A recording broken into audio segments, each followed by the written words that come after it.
Hello everyone. इस video में हम नेशनल करंट अफेयर का पार्ट 5 पढ़ेंगे।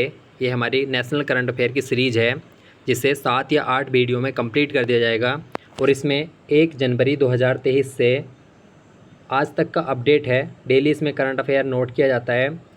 तो आने वाले जो एग्ज़ाम हैं ईओ और आरओ का एग्ज़ाम है और 15 अक्टूबर का जो बंदी रक्षक का एग्ज़ाम है उसके लिए बहुत ज़्यादा इंपॉर्टेंट है।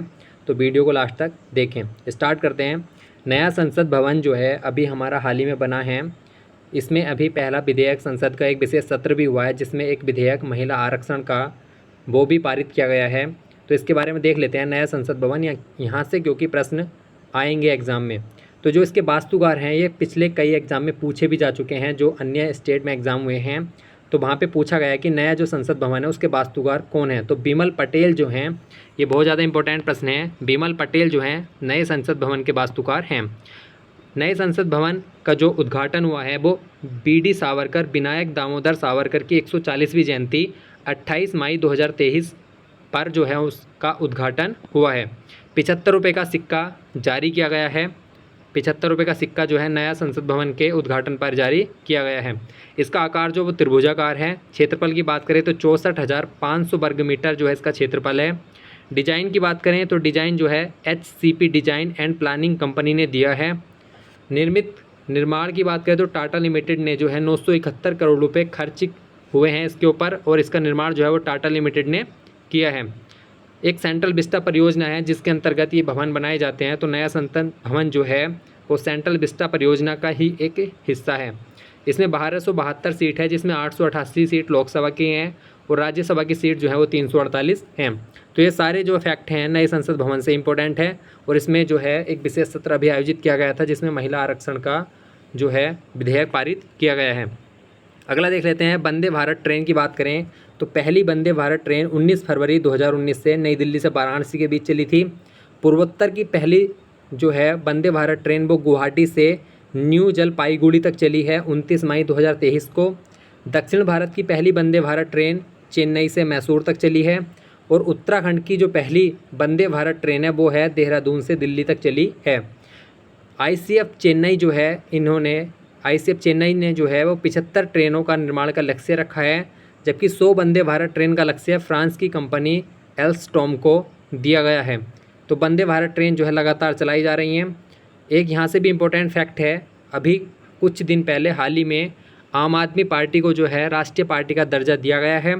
वर्तमान में जो है 6 राष्ट्रीय पार्टी हैं। BJP Bharatiya Janata Party, Congress, Baspa Bahujan Samajwadi Party, National People's Party, Aam Aadmi party और मार्क्सवाद कम्युनिस्ट पार्टी माकपा। तो आपको याद रखना है कि वर्तमान में 6 राष्ट्रीय पार्टी हैं जिसमें हाल ही में आम आदमी पार्टी को भी राष्ट्रीय पार्टी का दर्जा मिला है जबकि 3 जो पार्टी हैं इनसे ये दर्जा वापस ले लिया गया है क्योंकि जो इसका क्राइटेरिया होता है उसको ये पूरा नहीं करते हैं जबकि आम आदमी पार्टी जो है इस क्राइटेरिया को पूरा करती है। तो इस क्राइटेरिया को भी देख लेते हैं एक बार। दर्जा पाने के लिए क्या क्या कंडीशंस जो होती हैं।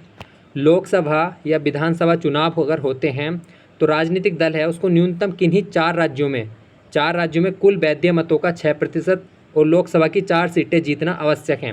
अगर लोकसभा या विधानसभा के चुनाव होते हैं तो उसमें कुल वैध मतों का 6% वोट आपको चाहिए और 4 सीटें वहाँ पे लोकसभा की ज़रूरी हैं। दूसरी या तो इन तीनों में से एक कंडीशन आपको फॉलो करनी है पार्टी को। तो अगर किसी पार्टी ने ये 3 में से किसी एक कंडीशन को फॉलो कर लिया तो उससे राष्ट्रीय पार्टी का दर्जा दिया जाता है। दूसरी कंडीशन है लोकसभा की 2% सीट जो 3 राज्यों में कम से कम जीती हों। तो लोकसभा की लगभग 552 सीट हैं तो 11 सीटें जो हैं लगभग अगर कोई पार्टी जीत लेती है 3 राज्यों में तो उसे राष्ट्रीय पार्टी का दर्जा दिया जाएगा। अगली तीसरी कंडीशन है हमारी 4 या उससे अधिक राज्यों में राज्य स्तरीय दल का दर्जा हो। तो किन्हीं 4 राज्यों में या उससे अधिक राज्यों में उसे राज्य स्तरीय दल का दर्जा मिला हो। तो इस कंडीशन को जो है आम आदमी पार्टी ने फॉलो किया है। तीसरी स्थिति को इसने पूरा किया है। पंजाब, दिल्ली, गुजरात, गोवा 4 राज्यों में जो है इसे राज्य स्तरीय पार्टी का दर्जा दिया जा चुका है। तो इस तीसरी कंडीशन को इसने फॉलो किया है तो इसलिए इसे राष्ट्रीय पार्टी का दर्जा दिया गया है। आगे देखते हैं महारत्न नवरत्न कंपनी। हाल ही में जो है भारत की 13वीं महारत्न कंपनी जो वो बन गई है। ऑयल इंडिया लिमिटेड जो है भारत की 13वीं महारत्न कंपनी बन गई है जबकि 13वीं नवरत्न कंपनी कौन सी बनी है? ONGC विदेश लिमिटेड। जबकि अभी हाल ही में RCF राष्ट्रीय केमिकल्स एंड फर्टिलाइजर्स को भी नवरत्न का दर्जा दे दिया गया है। ये 14वीं है। तो ये तीनों फैक्ट आपके लिए इंपॉर्टेंट है। महारत्न का दर्जा पाने के लिए क्या कंडीशंस होती हैं इसको भी देख लेते हैं। नवरत्न कंपनी को ही महारत्न में अपग्रेड किया जाता है, तो वो कंपनी नवरत्न होनी जरूरी है। CPSC central public sector enterprises company को दर्जा दिया जाता है, जबकि प्राइवेट कंपनी को यह दर्जा नहीं दिया जाता। पिछले 3 वर्षों में 25,000 करोड़ का टर्नओवर किया हो और औसत मुनाफा कम से कम 2500 करोड़ का उसमें औसत मुनाफा हो, तो उस कंपनी को जो है नवरत्न कंपनी को महारत्न का दर्जा दिया जाता है। जबकि CPSC कंपनी होनी चाहिए, प्राइवेट कंपनी को उसका दर्जा नहीं दिया जाता। अभी कुछ समय पहले एक संशोधन किया गया है, भारतीय न्याय संहिता संशोधन 2023, जिसमें IPC CRPC में कुछ बदलाव किए गए हैं। यहाँ से भी एग्जाम में बहुत प्रश्न आ रहे हैं, अन्य स्टेट में एग्जाम में देखा गया है, तो करंट अफेयर के यहाँ से बहुत प्रश्न बन रहे हैं कि कौन सी धारा जो है अब कौन से में परिवर्तित हो गई है। अगर अपराध जो है इसको देख लेते हैं, पूर्व में किस धारा में आता था, अब कौन सी धारा में आ रहा है। हत्या जो है पहले 302 में आती थी, अब उसको 101 में कर दिया है, धारा 101 हो गई है 302 की जगह। धोखाधड़ी वो 420 का था, अब 316 में आ गया। बलात्कार 375, 376 में आ गया, जो अब 63 में आ गया है। जबकि सामूहिक बलात्कार पहले 376 में था, उसे 70 में ला दिया है। स्नैचिंग 356 से 302 में हो गया है। दहेज हत्या 304B से 79 में। भीड़ भाड़ हंगामा 144 से 187। मानहानि का जो केस होता है वो 499 500 से हटके 354 में आ गया है। राजद्रोह कानून 124A से 150। आत्महत्या के लिए उकसाना 306 से 106 और देश के खिलाफ षड्यंत्र 121 से 145। तो ये चेंजेस हुए हैं, तो ये एग्जाम में जरूर पूछे जाएंगे, आप इसको अच्छे से याद कर लें। IPC की बात करें तो IPC जो एक्ट आया था वो 1860 में आया था, इंडियन पेनल कोड जो 1860 में। अब इसमें 511 जो धाराएं थी उसकी जगह 356 धाराएं बची हैं। CRPC की बात करें तो ये 1973 में आया था, जबकि 1898 में बना था। इसमें 533 धाराएँ हैं। एविडेंस एक्ट 1872 में आया था, इसमें 170 धाराएँ बची हैं। मॉब लिंचिंग के लिए मौत की सज़ा का प्रावधान किया गया है। हेट स्पीच के लिए 3 साल की सज़ा का प्रावधान है। धार्मिक कोई भड़काऊ बयान देता है तो उसके लिए 5 साल की सज़ा का प्रावधान किया गया है। चार्जशीट जो है पुलिस 90 दिन में कोर्ट में पेश करेगी। जांच पूरी कम से कम 180 दिन में हो जानी चाहिए। भारतीय दंड संहिता IPC को अब किस नाम से जाना जाएगा, तो भारतीय न्याय संहिता के नाम से जाना जाएगा। ये भी चेंजेस हुआ है, तो इसको भी आप अच्छे से पढ़ें। भारतीय दंड संहिता को जो है अब किस नाम से जाना जाएगा, भारतीय न्याय संहिता के नाम से। जबकि जो दंड प्रक्रिया संहिता CRP सीरीज़ को जाना जाएगा भारतीय नागरिक सुरक्षा संहिता। तो ये इंपॉर्टेंट चेंजेस है, दोनों प्रश्न भी इंपॉर्टेंट हैं और जो ये धाराएं चेंजेस हुई हैं ये भी इंपॉर्टेंट है। आगे देख लेते हैं ट्रांसजेंडर से क्या क्या प्रश्न बन सकते हैं, तो ये हमने एक जगह लिखने का प्रयास किया है। अंतर्राष्ट्रीय क्रिकेट खेलने वाली पहली ट्रांसजेंडर कौन है, तो ये है डैनियल मैकगाहे, कनाडा की हैं। तो इंपॉर्टेंट प्रश्न है, अंतर्राष्ट्रीय क्रिकेट खेलने वाली पहली ट्रांसजेंडर हैं। ट्रांसजेंडर समुदाय का OBC का दर्जा किस राज्य ने दिया है, तो ये प्रश्न एग्जाम में पूछा हुआ है, BPSC में आ रखा है। मध्य प्रदेश ने अभी हाल ही में ट्रांसजेंडर समुदाय को OBC का दर्जा दिया है। बिहार राज्य का चुनाव स्टेट आइकन घोषित किया है, तो ये ट्रांसजेंडर है मोनिका दास, इनको बिहार राज्य का चुनाव स्टेट आइकन घोषित किया गया है। पहला ट्रांसजेंडर जन्म प्रमाण पत्र जारी करने वाला कौन सा राज्य है, तो वो है राजस्थान। राजस्थान में नूर शेखावत एक ट्रांसजेंडर है जिसको पहला जन्म प्रमाण पत्र जारी किया गया है। मिस यूनिवर्स नीदरलैंड जीतने वाली पहली ट्रांसजेंडर कौन है, तो वो हैं रिक्की वेलेरी कोरले। तो ये ट्रांसजेंडर से संबंधित प्रश्न थे। ये समिति बनाई गई है मणिपुर हिंसा जांच कमेटी के लिए अजय लांबा के नेतृत्व में समिति बनाई गई है। अभी कुछ दिन पहले मणिपुर में एक हिंसा हो गई थी, उसके लिए एक जांच समिति बनाई गई है अजय लांबा के नेतृत्व में।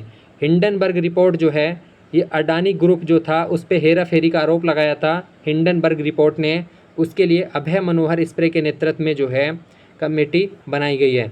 अब देख लेते हैं RBI से संबंधित कौन कौन से प्रश्न अभी हाल ही में करंट में हैं।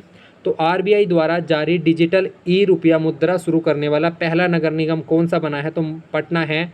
RBI ने एक अपनी मुद्रा जारी की है डिजिटल रुपया नाम से, उसको जारी करने वाला पटना पहला नगर निगम बन गया है। अंतर्दृष्टि RBI ने एक वित्तीय समावेशन डैशबोर्ड लॉन्च किया है, तो RBI के डैशबोर्ड समावेशन डैशबोर्ड का क्या नाम है, अंतर्दृष्टि। 100 डेज 100 पे अभियान भी किसका है, तो RBI ने शुरू किया है 100 डेज 100 पे अभियान। दक्ष पहलू भी RBI द्वारा शुरू की गई है। हर payment digital mission digital payment को बढ़ावा देने के लिए RBI ने शुरू किया है। UDGAM लावारिस जमा तक पहुँच, जो लावारिस जमा हो जाता है बैंकों में उस तक पहुँच करने के लिए UDGAM शुरू किया गया है। RBI द्वारा पूर्वोत्तर में एक कार्यालय खोला गया है, वो खोला गया है कोहिमा नागालैंड में। 18 देशों को रुपए के में व्यापार करने की मंजूरी RBI ने अभी हाल ही में दी है। डेटा सेंटर और साइबर सुरक्षा प्रशिक्षण संस्थान RBI द्वारा भुवनेश्वर में स्थापित किया गया है। प्रभा पोर्टल की बात करें तो प्रभा पोर्टल को भी RBI द्वारा शुरू किया गया है। तो ये सारे जो इंपॉर्टेंट क्वेश्चन RBI से रिलेटेड थे वो हमने एक जगह लिखे हुए हैं। आगे बात करते हैं सुप्रीम कोर्ट का सॉफ्टवेयर भी पूछे जा सकते हैं। ई निरीक्षण सॉफ्टवेयर सुप्रीम कोर्ट द्वारा जो अपने निर्णय दिए जाते हैं उसको 4 भाषाओं में अनुवाद किया जाएगा। हिंदी, तमिल, गुजराती, ओडिशा जो है इसमें 4 भाषाओं में अपने निर्णय को अनुवाद करने के लिए ई निरीक्षण सॉफ्टवेयर जो है सुप्रीम कोर्ट ने बनाए हैं। मलिमत समिति ने पहले भी इसकी सिफारिश की थी कि निर्णय जो है वो अन्य भाषाओं में भी अनुवाद किए जाएं। सुस्वागत पोर्टल भी अगर बात करें तो ये भी सुप्रीम कोर्ट ने अदालत में प्रवेश के लिए शुरू किया है। पहली बार स्थापना दिवस मनाने पर अतिथि कौन थे, तो सुप्रीम कोर्ट ने अपनी पहली बार स्थापना दिवस मनाई है, तो सुंदरेश मेनन जो है इसमें अतिथि के रूप में शामिल हुए थे। तो ई निरीक्षण सॉफ्टवेयर और सुस्वागत पोर्टल किसके हैं, तो ये सुप्रीम कोर्ट के हैं। ये यहाँ से प्रश्न बन सकता है। आगे बात करें तो PM मोदी को 2023 में अंतर्राष्ट्रीय पुरस्कार कौन कौन से मिले हैं, तो the grand cross of order of honour जो है ये ग्रीस का है, ऑर्डर ऑफ द नाइल मिस्र का, companion of the order of Fiji, companion of the order of लोगोहू Papua New Guinea जो देश है उसका ये बेस्ट सर्वोच्च सम्मान है। पलाऊ गणराज्य द्वारा एवाकल पुरस्कार जो है पलाऊ देश का है। तो ये ग्रीस, मिस्र, Fiji, Papua New Guinea, Palau जो है इनके सर्वोच्च सम्मान जो है 2023 में मोदी जी को मिले हैं। The grand of the chain of yellow star ये सूरीनाम का सर्वोच्च पुरस्कार है, ये मिला है राष्ट्रपति द्रौपदी मुर्मू जी को। तो ये सूरीनाम जो है ये पुरस्कार मिला है राष्ट्रपति द्रौपदी मुर्मू जी को, जबकि ये 5 देश जो हैं इनका पुरस्कार जो है सर्वोच्च वो मिला है मोदी जी को। लोकमान्य तिलक पुरस्कार जो है इस बार 2023 का 42वां लोकमान्य तिलक पुरस्कार जो है वो भी मोदी जी को मिला है। ये भी बहुत ज़्यादा इंपॉर्टेंट है, इसको भी आप याद रखें। अब देख लेते हैं सौंदर्य प्रतियोगिता की बात करें तो Miss Earth India 2023 Priyan Sen बनी है। Miss Diva Universe Shweta Sharda, Divine Miss International India 2023 Praveena Anjana, Mrs Universe India 2023 Madhuri Patel, Feminine Miss India 2023 Nandini Gupta. Miss Universe की बात करें तो वोनी ग्रेबियल हैं 2022 की, जबकि 2021 में हरनाथ संधू थी ये भारत की। मिस वर्ल्ड 2022 की बात करें तो कैरोलिना बिलवास्का जो हैं ये बनी थी। मिसेज वर्ल्ड की बात करें तो सरगम कौशल थी ये जम्मू कश्मीर की, ये भी इंपॉर्टेंट है। यहाँ से एक ये प्रश्न बन सकता है कि मिस वर्ल्ड जो प्रतियोगिता है वो 27 साल बाद भारत में इसका आयोजन किया जा रहा है, श्रीनगर में किया जाएगा 8 दिसंबर 2023 को। तो 27 साल बाद जो है मिस वर्ल्ड की जो प्रतियोगिता है वो भारत में आयोजित की जा रही है। Miss International India 2023 Praveena Anjana जो है ये बनी हैं। तो ये सौंदर्य प्रतियोगिता थी। आगे देखते हैं नए दिवस की बात करें तो कौन कौन से अभी हाल ही में नए दिवस शुरू हुए हैं। तो राष्ट्रीय अंतरिक्ष दिवस जो है वो 23 अगस्त 2023 को मनाने का शुरू किया गया है, और ये किया गया है चंद्रयान 3 जो है हमारा उसकी लैंडिंग डेट है 23 अगस्त 2023। तो इस दिवस को राष्ट्रीय अंतरिक्ष नेशनल स्पेस डे के रूप में मनाया जाएगा।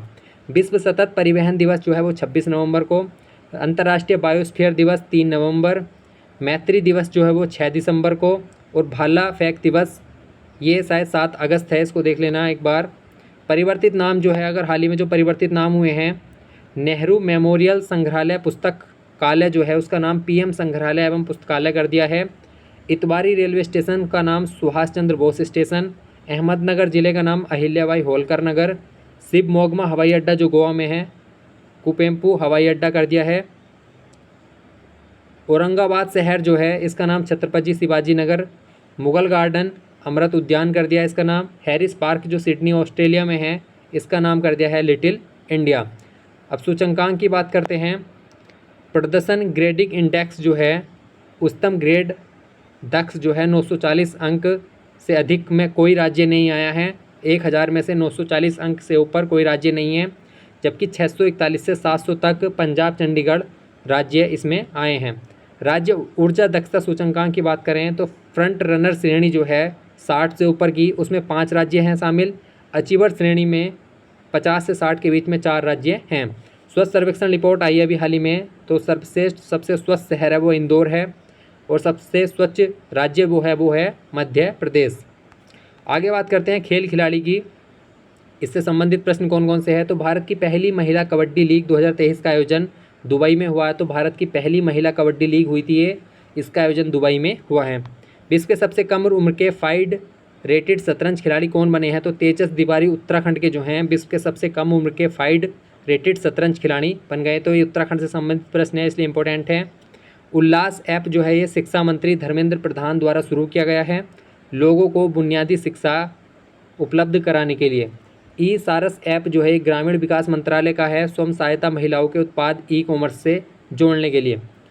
BHOROX ऐप जो है राष्ट्रपति द्रौपदी मुर्मू जी द्वारा शुरू किया गया है। विभिन्न राज्यों के हेल्पलाइन नंबर जो है महिला से संबंधित वो सभी एक ही पोर्टल पे मिल जाएंगे। पुस्तक की बात करते हो जो अभी करंट में पुस्तक रही हैं उसको देख लेते हैं। हाउ प्राइम मिनिस्टर्स डिसाइड, ये नीरजा चौधरी की है। कारगिल एक यात्री की जुबानी, ये ऋषिराज की पुस्तक है, इंपॉर्टेंट है।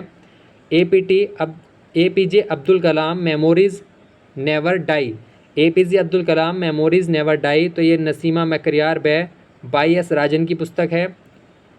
Vajpayee the ascent of the Hindu rights 1924 से 1947, तो ये अभिषेक चौधरी की पुस्तक है। India finance minister from independence to emergency, Ashok Kumar Bhattacharya की पुस्तक है। तो ये इंपॉर्टेंट पुस्तक थी। NEP सारथी कार्यक्रम UGC ने शुरू किया है शिक्षा नीति को बेहतर क्रियान्वयन करने के लिए। आगे देखते हैं। E-वेस्ट के जो नए नियम अभी लागू हुए हैं वो हैं 1 अप्रैल 2023 से 10 साल जो पहले इलेक्ट्रिक उपकरण की वैधता रखी गई है, मतलब जो कोई भी इलेक्ट्रिक उपकरण होगा उसकी वैधता 10 साल रखी गई है। और यहाँ से ये प्रश्न इंपॉर्टेंट है, देश का पहला ई-कचरा क्लिनिक कहाँ पर खुला है। वो भोपाल मध्य प्रदेश में खुलेगा देश का पहला ई-कचरा क्लिनिक। भारत आसियान शिखर सम्मेलन इंडोनेशिया में हुआ है, ये भी बहुत इंपॉर्टेंट है। PM मोदी ने यहाँ पे 12 सूत्रीय प्रस्ताव जो है पेश किया गया है। भारत आसियान शिखर सम्मेलन अभी हाल ही में आयोजित हुआ है इंडोनेशिया में। स्लिम यान जापान का चंद्रयान था, जापान 5वां देश बन गया है सॉफ्ट लैंडिंग करने वाला, भारत चौथा देश था। उसके बाद जापान ने भी हाल ही में स्लिम यान जो है अपना चंद्रयान मिशन भेजा था, ये चंद्रयान पर लैंडिंग करने वाला 5वां देश बन गया है। संसद का विशेष सत्र की बात करें तो विशेष सत्र शब्द का संविधान में कहीं भी प्रयोग नहीं है। अभी तक 5वीं बार ये बुलाया गया है। आपातकाल 352 में विशेष बैठक का उल्लेख है। 44वें संविधान संशोधन से प्रावधान किया गया था कि राष्ट्रपति इसको बुला सकते हैं, अगर कभी आपातकाल है तो विशेष सत्र बुलाया जा सकता है। International conference on space craft mission operation 2023, इसका आयोजन कहाँ पे हुआ है। तो इसका आयोजन बेंगलुरु में हुआ है 8-9 जून को। इसमें विभिन्न अंतरिक्ष एजेंसी को जोड़ने का विषय रखा गया था। संघाई सहयोग संगठन जो है इसकी अध्यक्षता 4 सितंबर 2023 को की है। इस डेट को एक बार कंफर्म कर लेना, ये शायद 4 जुलाई 2023 है। 4 जुलाई 2023 को संघाई सहयोग संगठन जो है उसकी अध्यक्षता भारत ने की थी, 4 जुलाई है। SCO का इसमें नया सदस्य कौन बना है। तो ईरान जो है SCO का नया सदस्य बना है। तो ये बहुत ज़्यादा इंपॉर्टेंट प्रश्न है कि अभी हाल ही में SCO का नया सदस्य कौन बना है, वो बना है ईरान। जबकि G20 का भी नया सदस्य कौन बना है, तो वो बना है अफ्रीकी यूनियन। तो अब ये G20 बन के नाम से जाना जाएगा। इसी प्रकार जितने भी नए सदस्य अभी हाल ही में बने हैं वो सारे प्रश्न इंपॉर्टेंट हैं। जैसे अभी नाटो का फिनलैंड बना है, नाटो का 31वां सदस्य है, तो वो भी इम्पोर्टेंट है। ब्रिक्स न्यू डेवलपमेंट बैंक जो है उसका मिस्र बना है। और ब्रिक्स में भी अभी 6 देश हाल ही में शामिल किए गए हैं। तो ये सब इम्पोर्टेंट है, इसको आप अच्छे से पढ़ लें। 1996 में संघाई 5 ग्रुप चीन, कजाकिस्तान, रूस, तजाकिस्तान, किर्गिस्तान से मिलकर जो है बना था 1996 में। 2001 में इसमें उज्बेकिस्तान शामिल हुआ, तो फिर 6 देश हो गए। जबकि 2017 में भारत और पाकिस्तान को इसमें शामिल किया गया, तो 8 देश हो गए। 2023 में नवा सदस्य कौन सा बन गया, तो ईरान ये जो है नवा सदस्य बन गया। एक देश एक चुनाव की बात अभी हाल ही में चर्चा में है, तो इसमें इसके लिए एक समिति का गठन किया गया है। तो उसके अध्यक्ष कौन है, तो पूर्व राष्ट्रपति जो हैं रामनाथ कोविंद जो है उनकी अध्यक्षता में एक समिति का गठन किया गया है। तो ये भी चर्चा में है, तो हाल ही में बहुत इंपॉर्टेंट है, पूछा जा सकता है कि इसके अध्यक्ष कौन हैं। तो रामनाथ कोविंद जी है जो पूर्व राष्ट्रपति थे। इसमें 7 सदस्य शामिल हैं। 5 अनुच्छेदों में संशोधन होगा। अगर एक देश एक चुनाव का जो अधिनियम है ये पारित हो जाता है तो अनुच्छेद 83, 85, 172, 174, 356 में संशोधन होगा। देश में पहली बार GPS ट्रैकिंग लगाकर घर में रखे जाएंगे कैदी। तो ये अभी हाल ही की न्यूज़ थी। जो कैदी हैं वो जेल में अधिक संख्या होने के कारण उन्हें घर में रखा जाएगा, लेकिन उन्हें GPS ट्रैकिंग लगाई जाएगी। तो ये पहल जो है ओडिशा में अभी हाल ही में शुरू हुई है। हाल ही में किसे डीम्ड विश्वविद्यालय का दर्जा दिया गया है? तो NCERT को जो है अभी हाल ही में डीम्ड विश्वविद्यालय का दर्जा दिया गया है। तो ये आज हमारे नेशनल करंट अफेयर की 5वीं वीडियो थी। इसके बाद 2 वीडियो और बनेगी। 7 वीडियो में जो है अभी आज तक का अपडेट करंट इसमें मिल जाएगा 1 जनवरी 2023 से, और आज तक का इसमें नेशनल करंट अफेयर आपको मिलेगा। सारा कंप्लीट किया गया है। बंदी रक्षक एग्ज़ाम, अधिशासी अधिकारी और समीक्षा अधिकारी के लिए जो है ये बहुत ज़्यादा इंपॉर्टेंट वीडियोज़ हैं। उसमें करंट अफेयर 20-20 नंबर का लगभग पूछा जाएगा। तो ये आप अच्छे से देखें, और जिसने पहली वीडियो नहीं देखी वो भी अच्छे से देख लें। लास्ट में इसकी एक मैराथन वीडियो बना दी जाएगी। तो चैनल को ज़रूर सब्सक्राइब करें। धन्यवाद।